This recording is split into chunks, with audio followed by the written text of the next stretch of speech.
ಇವಾಗ ಸ್ವಲ್ಪ ಹೊತ್ತಿನ ಮುಂಚೆ ನಮ್ಮ ಅಮ್ಮ ಹೇಳ್ತಾ ಇದ್ರು, ನಾನು ಹಿಂಗೆ ಎಂಥದ್ದು ಹೇಳ್ತಾ ಇದ್ದೆ, ಲೈಕ್ ಎಂಥದ್ದು ಹಿಂಗಾಯ್ತಮ್ಮ ಹಂಗಾಯ್ತಮ್ಮ ಹಂಗಮ್ಮ ಹಿಂಗಮ್ಮ ಅಂತೇಳಿ ಹೇಳ್ತಿದ್ದೆ. ಆವಾಗ ನನ್ನ ಅಮ್ಮ ಹೇಳ್ರು, ನೋಡಿ ನೀನು ದೇವ್ರ ಮೆಚ್ಚುವಂಥ ಕೆಲಸಗಳನ್ನು ಮಾತ್ರ ಮಾಡು, ಅವ್ರು ಮೆಚ್ಚುಕೋ ಇವ್ರು ಮೆಚ್ಚುಕೋ, ಅವ್ರು ಹಂಗಂತಾರೆ ಇವ್ರು ಹಂಗಂತಾರೆ ಅಂತೇಳಿ ಹೇಳಿ ನೀನು ಏನನ್ನೂ ಮಾಡುವ ಅವಶ್ಯಕತೆ ಇಲ್ಲ ಅಂತೇಳಿ ಹೇಳುವಾಗ ಒಂದು ಕತೆ ಹೇಳಿದ್ರು. ಎಂತ ಅಂತೇಳಿ ಹೇಳಿದ್ರೆ, ಒಂದ್ಸಲ ಕೃಷ್ಣ ಮತ್ತು ಅರ್ಜುನ ದಾರಿ ಮೇಲೆ ಹೋಗ್ತಾ ಇರ್ತಾರಂತೆ. ಆವಾಗ ಒಂದು ಒಂದು ಸಾಮಾನ್ಯ ವ್ಯಕ್ತಿ, ಒಬ್ಬ ಪೂವರ್ ಅಂತೇಳಿ ತಿಳ್ಕೊಳ್ಳುವ ನಾವು, ವ್ಯಕ್ತಿ ಸಿಗ್ತಾನಂತೆ.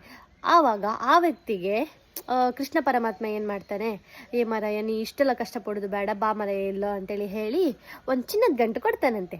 ಚಿನ್ನದ ಗಂಟನ್ನು ಅವ ಹಿಡ್ಕೊಂಡು, ವಾ ನನಗೆ ದೇವ್ರ ಕೃಷ್ಣ ಚಿನ್ನದ ಗಂಟು ಕೊಟ್ಟಿದ್ದಾನೆ, ನಾನು ಈ ಚಿನ್ನದ ಗಂಟಿಂದ ನನ್ನ ಹೆಂಡತಿ ಮಕ್ಕಳಿಗೆ ಅದು ಮಾಡಿ ಹಾಕ್ತೆ, ಇದು ಮಾಡಿ ಹಾಕ್ತೆ, ಅಲ್ಲಿ ಅದು ಮಾಡ್ತೆ, ಇಲ್ಲಿ ಇದು ಮಾಡ್ತೆ, ಹಂಗೆ ಮಾಡ್ತೆ ಹಿಂಗೆ ಮಾಡ್ತೆ, ಮನೆ ಕಟ್ಟುತ್ತೆ, ಹಂಗೆ ಮಾಡ್ತೆ ಹಿಂಗೆ ಮಾಡ್ತೆ ಅಂತ ಸುಮಾರು ನಮ್ಮದೆಲ್ಲ ಎಣಿಸ್ಕೊಂಡು ಹೋಗ್ತಾ ಇದ್ನಂತೆ. ಹೋಗ್ತಾ ಇರಬೇಕಿದ್ರೆ ಏನಾಯಿತು, ಒಬ್ಬ ಕಳ್ಳ ಬಂದ, ಚಿನ್ನದ ಗಂಟನ್ನು ಕದ್ಕಂಡ ಓಡಿ ಹೋದ.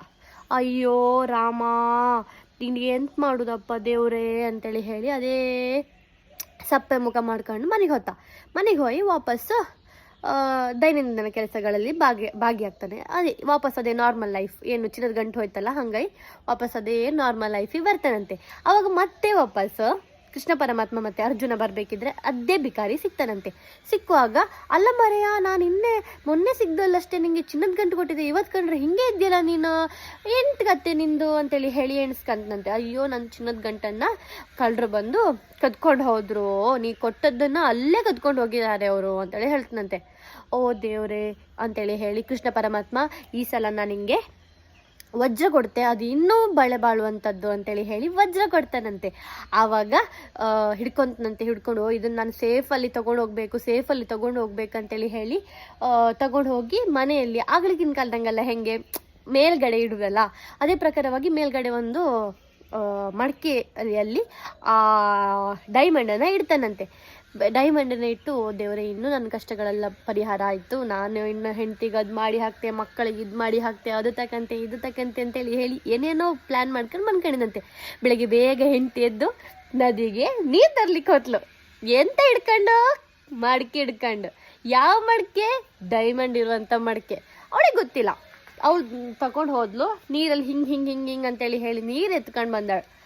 ಆದರೆ ಡೈಮಂಡ್ ಗಾನ್, ಡೈಮಂಡ್ ಹೋಯ್ತು, ನೀರು ಮನೆಗೆ ಬಂತು. ಅಯ್ಯೋ ದೇವ್ರೇ, ನಂದು ಡೈಮಂಡು ಹೋಯ್ತು, ನನ್ನ ಚಿನ್ನೂ ಹೋಯ್ತು, ಇನ್ನೆಂತ ದೇವ್ರೇ ಅನ್ಕೊಂಡು ಹೇಳಿ ವಾಪಸ್ಸು ನಾರ್ಮಲ್ ಲೈಫನ್ನು ಲೀಡ್ ಮಾಡ್ತಾ ಇರ್ತಾನಂತೆ. ಮತ್ತೆ ವಾಪಸ್ಸು ಕೃಷ್ಣ ಅರ್ಜುನರು ಮತ್ತೆ ಸಿಗ್ತಾರಂತೆ. ಆವಾಗ ಅಯ್ಯೋ ಮರಯ್ಯ, ಚಿನ್ನದ ಗಂಟು ಕೊಟ್ಟೆ, ನೀ ಕಳ್ದು ಹೈಕಂಡೆ, ಕಳ್ಳರು ಕದ್ಕೊಂಡು ಹೋದ್ರು, ಇದು ಡೈಮಂಡ್ ಕೊಟ್ಟೆ, ಅದರಿಂದ ಬೇಜವಾಬ್ದಾರಿಯಿಂದ ಹೋಯ್ತು, ಇನ್ನು ನಿಂಗೆಂತ ಕೊಡು, ತಕೋ ಇದೇ ಸಾಕಂತೇಳಿ ಹೇಳಿ 2 ಕಾಯಿನ್ ಕೊಟ್ಟಿಕ್ಕೆ ಹೊನ್ನಂತೆ. ಆವಾಗ ಅವರು ಇಸ್ಕೊಂಡವ ಇರುತ್ತನಲ್ಲ, ಈ 2 ರೂಪಾಯಿ ಹೆಂಗೆ ನಾನೆಂತ ಮಾಡೋಕ್ಕಾಯ್ತು, ಇದ್ರಂಗೆ ಎಂತ ಮಾಡೋಕ್ಕೂ ಆತಿಲ್ಲ, ಹಿಂಗೆ ಅನ್ಕೊಂಡು ಹೇಳಿ ಥಿಂಕ್ ಮಾಡ್ತಿರ್ತನಂತೆ. ಆವಾಗ ಒಬ್ಳು ಇದು ಮಂಡೆ ಮೇಲೆ ಮೀನು ಮಾರುವವಳೊಬ್ಳು ಮೀನು ಬರ್ತಾ ಇದ್ಲಂತೆ.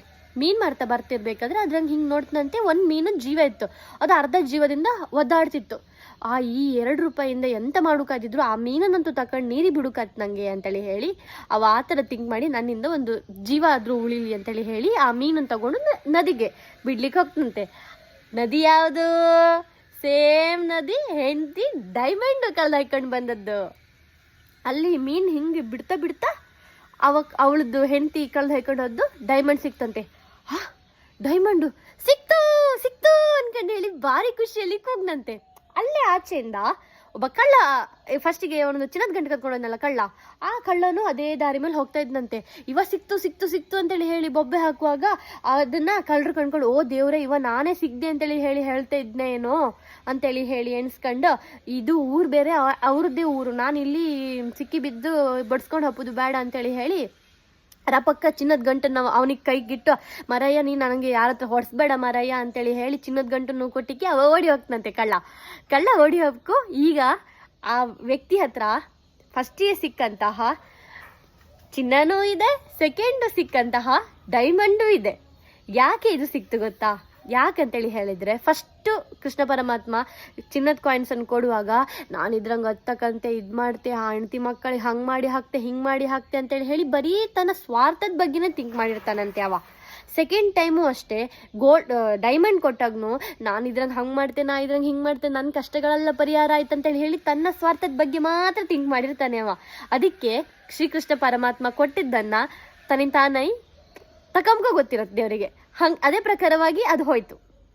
ಆದರೆ ಮೂರನೇ ಸಲ ಕೊಟ್ಟಿರುವಂತಹ ನಾಣ್ಯದಿಂದ ಇದಂಗೆ ನಂಗಂತೂ ಎಂತ ಮಾಡ್ಕೊಂಬಕ್ಕಾಗ್ತಿಲ್ಲ, ಅಟ್ಲೀಸ್ಟ್ ನಾನು ಒಂದು ಜೀವಿನ ಉಳಿಸ್ತೇನೆ ಅಂತೇಳಿ ಹೇಳಿ ಸ್ವಾರ್ಥವನ್ನು ಬಿಟ್ಟು ಥಿಂಕ್ ಮಾಡ್ದಾನಂತೆ. ಆವಾಗ ಶ್ರೀಕೃಷ್ಣ ಪರಮಾತ್ಮ ಕೈ ಹಿಡ್ದಾನಂತೆ. ಅದೇ ಏನು ವಿಷಯ ಅಂತೇಳಿ ಹೇಳಿದ್ರೆ, ನಾವು ಯಾವಾಗಲೂ ನಮ್ಮ ಸ್ವಾರ್ಥವನ್ನೇ ಥಿಂಕ್ ಮಾಡೋದು ಒಳ್ಳೇದಲ್ಲ. ಒಂದೊಂದು ಸಲ ನಾವು ಇನ್ನೊಬ್ರಿಗೂ ಒಳ್ಳೇದು ಮಾಡಬೇಕು, ಇನ್ನೊಬ್ರ ಬಗ್ಗೆನೂ ಥಿಂಕ್ ಮಾಡಬೇಕು. ನಮ್ಮ ಸ್ವಾರ್ಥಕ್ಕೋಸ್ಕರವೇ ಮಾಡ್ತಾ ಹೋಗೋದು, ಅದರಿಂದ ಇನ್ನೊಬ್ರಿಗೆ ಯಾವ ಥರ ಆಗುತ್ತೆ ಇದ್ರ ಬಗ್ಗೆ ನಾವು ಥಿಂಕೇ ಮಾಡೋದಿಲ್ಲ. ಕೆಟ್ಟ ಕೆಲಸಗಳನ್ನು ಆದಷ್ಟು ಕಮ್ಮಿ ಮಾಡಬೇಕು ಈ ಕಲಿಯುಗದಲ್ಲಿ. ಮೋರಲ್ ನಿಮ್ಗೆ ಏನರ್ಥ ಆಯಿತು ಅದನ್ನು ನೀವು ಕಮೆಂಟ್ ಬಾಕ್ಸಲ್ಲಿ ಕಮೆಂಟ್ ಮಾಡಿ. ನಂಗೆ ಏನರ್ಥ ಆಯ್ತು ಅಂತೇಳಿ ಹೇಳಿ ನಾನು ಮತ್ತೆ ಹೇಳ್ತೇನೆ. ಯಾರಿಗೆಲ್ಲ ಈ ವಿಡಿಯೋ ಇಷ್ಟ ಆಯಿತು ಅವರೊಂದು ಲೈಕ್ ಮಾಡಿ, ಶೇರ್ ಮಾಡಿ. ಮುಂದೆ ಈ ಥರ ವಿಡಿಯೋ ನಾನು ಮಾಡಬೇಕಂತ ಇದ್ದರೆ ನಿಮ್ಗಿದ್ರೆ ಕಮೆಂಟ್ ಬಾಕ್ಸಲ್ಲಿ ಹೇಳಿ, ಆಯಿತಾ? ಓಕೆ, ಬಾಯ್.